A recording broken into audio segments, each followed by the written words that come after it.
नमस्कार। उनके खत और आप की 333वीं कड़ी 333rd एपिसोड में आप सभी का हार्दिक स्वागत और सप्रेम अभिवादन।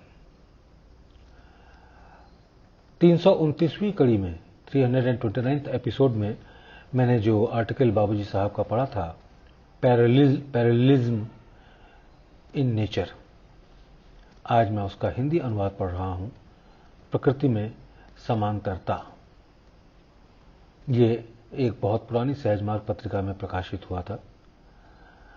किस वर्ष में हुआ था ये मैं नहीं बता सकता, क्योंकि पत्रिका का कवर फट चुका है, पन्ने पीले पड़ गए हैं और छपाई की गुणवत्ता भी ऐसी है कि पढ़ना काफी कठिन हो गया है। इसलिए जब मैं इसे पढ़ रहा हूं तो कुछ स्थानों पर आपको रुकावट या शब्दों की कमी महसूस हो सकती है। कृपया उसे सहन करें। लेख कुछ इस प्रकार है। सृजन से पहले अस्तित्व में यदि कुछ था तो वो केवल दिव्यता थी। अपने मूल स्वरूप में सारी संभावनाएं, समस्त तत्व अपने बीज रूप में उसी में लीन थीं, उसी में समाहित थीं। फिर आरंभ हुआ प्रकट होने की प्रक्रिया का एक क्षोभ के साथ। यह क्षोभ उस सुप्त गति के क्षेत्र में जैसे कोई मंथन ले आया और वहां से गतिविधि का आरंभ हुआ। शक्ति ने पुनः चेतना पाई और प्रकट होने की दिशा में उसका प्रवाह प्रारंभ हुआ। यह जो क्रिया की रेखा थी वो यद्यपि पूर्ण रूप से दिव्यता के अनुरूप थी, फिर भी उसका बाह्य रूप थोड़ा भिन्न प्रतीत हुआ, क्योंकि अब वो एक अलग दिशा में अग्रसर हो रही थी, प्रकट होने की दिशा में। इसी कारण इसे मानवता की रेखा कहा जा सकता है, क्योंकि इसका सीधा संबंध मनुष्य के निर्माण से जुड़ा हुआ है। अब ये दोनों रेखाएं, दिव्यता और मानवता, साथ साथ चल रही हैं। दोनों सक्रिय हैं और समानांतर रूप से अपने अपने पथ पर अग्रसर हैं, एक दूसरे के साथ चलते हुए, लेकिन अपनी अलग धारा में। परंतु चूंकि सृष्टि की रचना ही मूल में प्रधान उद्देश्य थी, इसलिए मानवता की रेखा ने धीरे धीरे प्रधानता प्राप्त करनी शुरू कर दी और फिर मनुष्य समाहित सृष्टि एक स्पष्ट रूप लेने लगी। यद्यपि उस समय वो रूप अत्यंत सूक्ष्म ही था। दूसरे शब्दों में कहें तो मानवता की यह रेखा ही संपूर्ण संरचना की गतिशीलता बन गई। लेकिन फिर भी इसका समस्त क्रियाकलाप उस सुप्त दिव्यता की रेखा के अधीन ही रहा, जो समानांतर रूप से साथ साथ चल रही थी और उसी के संगत कार्य के विभिन्न रूपों और आकृतियों का प्रकटन होता चला गया। वास्तव में मानवता कभी इतनी सुचारू रूप से कार्य कर ही नहीं सकती थी यदि वह दिव्यता के संग संग न चलती। संक्षेप में कहें तो मानवता ने स्वयं को क्रियाशील किया, लेकिन दिव्यता के साथ जुड़कर, जो उसके समानांतर बहती रही। ये क्रिया निरंतर बढ़ती गई और मनुष्य तथा समस्त सृष्टि धीरे धीरे अधिक स्थूल रूप धारण करने लगे। मनुष्य की संपूर्ण बनावट में जो कुछ भी है वो मानवता की श्रेणी में आता है, परंतु उसकी जड़ में, मूल में दिव्यता ही विद्यमान है। इसी कारण से कहा जाता है ईश्वर मनुष्य के अंदर है, और यही मत लगभग सभी धार्मिक परंपराओं में समान रूप से मान्य है। इस प्रकार हमारा अंतिम उद्देश्य तभी पूर्ण हो सकता है जब हम अपनी मानवता की रेखा को दिव्यता के संग साथ चलाएं और दोनों एक सूत्र में। अब चूंकि मानवता और दिव्यता दोनों ही उस एक परम तत्व परमात्मा से ही उत्पन्न हुए हैं, इसलिए मानवता भी प्रारंभ में उतनी ही शुद्ध और पवित्र थी जितना कि दिव्यता।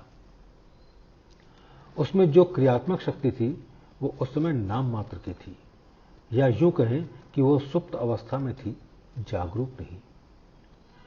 फिर जब क्रिया और प्रतिक्रिया के झटके आने लगे तो उसमें हलचल हुई। इस प्रकार एक प्रकार की जागृति, विविधताएं और विरोधाभास प्रकट होने लगे। गर्मी और ठंडक जैसे विरोधी तत्व प्रकट हुए और अपनी भिन्न भिन्न क्रियाओं के माध्यम से रचना की प्रक्रियाओं को बढ़ाने लगे। इन सब तत्वों का संग्रह और समावेश अंततः मनुष्य के स्वरूप में हुआ और मनुष्य अस्तित्व में आई हर वस्तु का एक समग्र स्वरूप, एक कॉन्ग्लोमरेशन बन गया। अब हमें जो करना है वो केवल ये है कि इन सब तत्वों को उसी मूल स्थिति की ओर ले जाना जहां से ये आए थे। दूसरे शब्दों में कहें, हमें उनकी सहज स्थिति, शांति और संतुलन की अवस्था में पुनः स्थापित करना है ताकि उनका दिव्यता से संबंध जुड़ा रहे, बना रहे।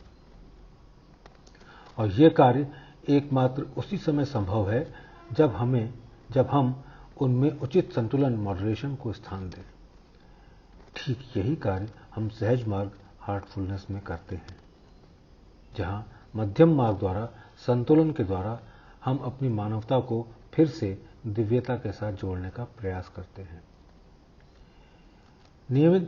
नियमित ध्यान का अभ्यास वास्तव में इसी उद्देश्य से किया जाता है कि हमारे भीतर जो असंतुलन या अति है, इमॉडरेशन है, उसे हमारी इच्छा शक्ति के प्रभाव से हटाया जा सके ताकि भीतर संतुलन बना रहे।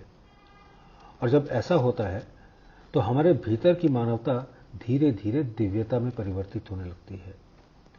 वास्तव में मनुष्य का दिव्यकरण, डिविनाइजेशन ऑफ मैन, इसी सत्य को प्रकट करता है।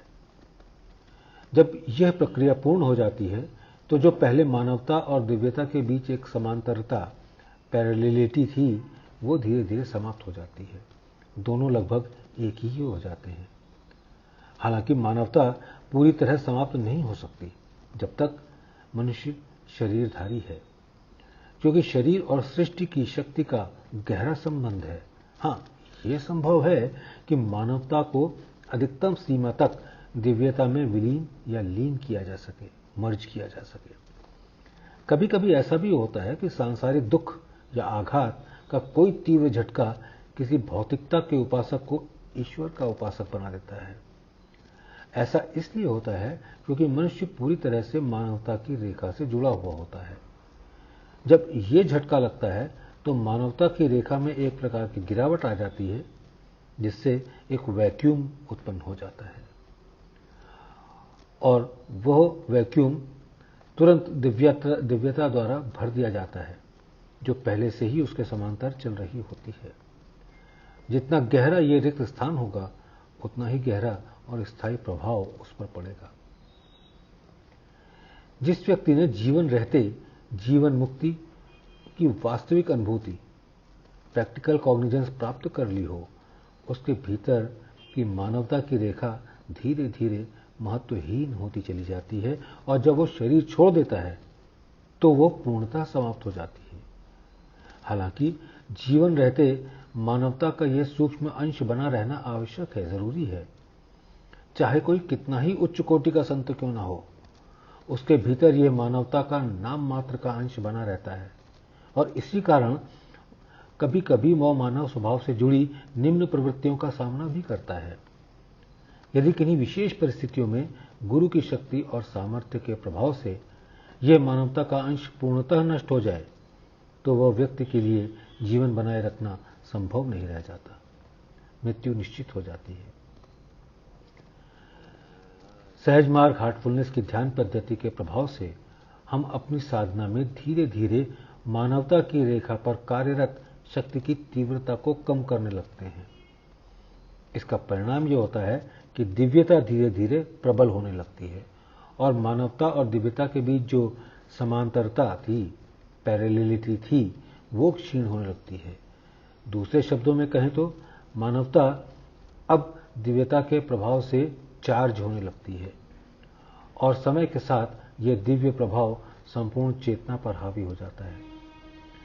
जब यह स्थिति पूरी तरह से स्थिर हो जाती है तो वह समांतरता पूर्णतः लुप्त हो जाती है और मानवता अपनी जगह सृजनात्मक शक्ति सहित महत्वहीन हो जाती है।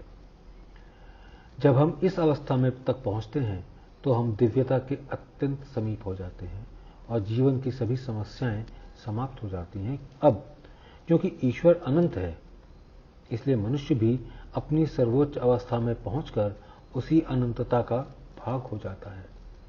दूसरे शब्दों में कहें तो मानव की सभी सीमाएं समाप्त हो जाती हैं और वह अनंतता के उस असीम विस्तार में प्रवेश कर जाता है जहां कोई अंत नहीं, कोई किनारा नहीं। वह अंतरिक्ष की अनेक अवस्थाओं को अनुभव करता हुआ अंततः उस अवस्था तक पहुंचता है जहां सभी परिवर्तनशील तत्व भी अपने मूल रूप में परिवर्तित होकर शांत हो जाते हैं। एक अपरिवर्तनीय स्थिति, चेंजलेस स्टेट, सर्वत्र व्यापक हो जाती है। यह कैसे संभव है?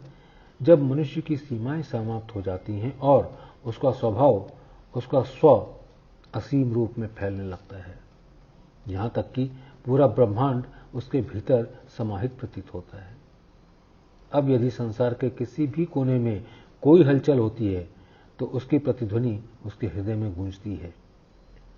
प्रकृति की हर गति, हर भाव उसकी चेतना में समाहित हो जाता है। जब तक ये स्थिति नहीं आती तब तक विस्तार को पूर्ण नहीं कहा जा सकता। यही प्रकृति का वह रहस्य है जिसको मैंने यहाँ प्रकट किया है, ताकि लोग मनुष्य के पूर्ण दिव्यकरण, डिविनाइजेशन ऑफ मैन के सच्चे अर्थ को समझ सकें। आपका बहुत बहुत धन्यवाद।